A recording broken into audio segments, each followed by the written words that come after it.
RTI Live News. Ask for right. Sangareddy జిల్లా నారాయణఖేడ్ పట్టణం మండల పరిషత్ బాలికల పాఠశాలలో తరగతి గదిపై పెచ్చులు ఊడి విద్యార్థులపై పడిన ఘటన. ఈ ప్రమాదంలో 5 మంది విద్యార్థులకు స్వల్ప గాయాలు. పాత భవనానికి మరమ్మతులు చేపట్టిన కొన్ని రోజులకే పెచ్చులు ఊడి పడడం నాణ్యత లోపం వల్లే ఈ సంఘటన జరిగినట్లు పలువురు ఆరోపిస్తున్నారు. ఈ సందర్భంగా ఇందల్ స్కూల్ హెడ్ మాస్టర్ పి రత్నవేణి మాట్లాడారు. పాత బిల్డింగ్ కూలగొట్టి కొత్త బిల్డింగ్ నిర్మించాలని కోరారు.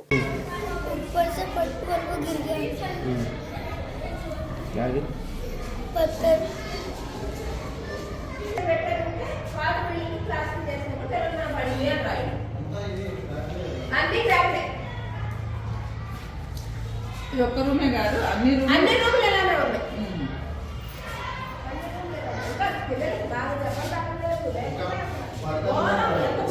ఉన్నాయి. ఇది పెచ్చులు కదా, పెచ్చులు పడుతుంది.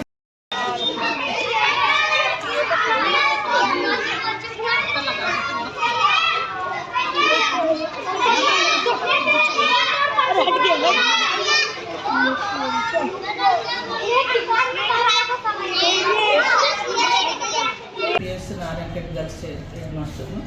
అయితే ఇక లంచ్ అయిన తర్వాత పిల్లలు క్లాస్లో కూర్చున్న తర్వాత పైనుంచి పెచ్చులు పట్టేసాయి స్లాబ్వి. అయితే పిల్లలకు కొంచెం దెబ్బలు కూడా తాకినాయి. అయితే ఏమైందంటే అది స్లాబ్ మొత్తము పుట్టిగా డిస్మెంటల్ అయ్యే బిల్డింగ్కి స్లాబ్ ఇది చేసింది సార్.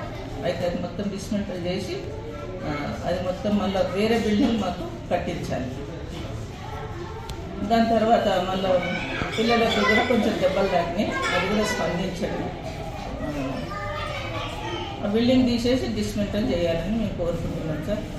పెద్దలు వచ్చి అధికారులు వచ్చి స్పందించాలి.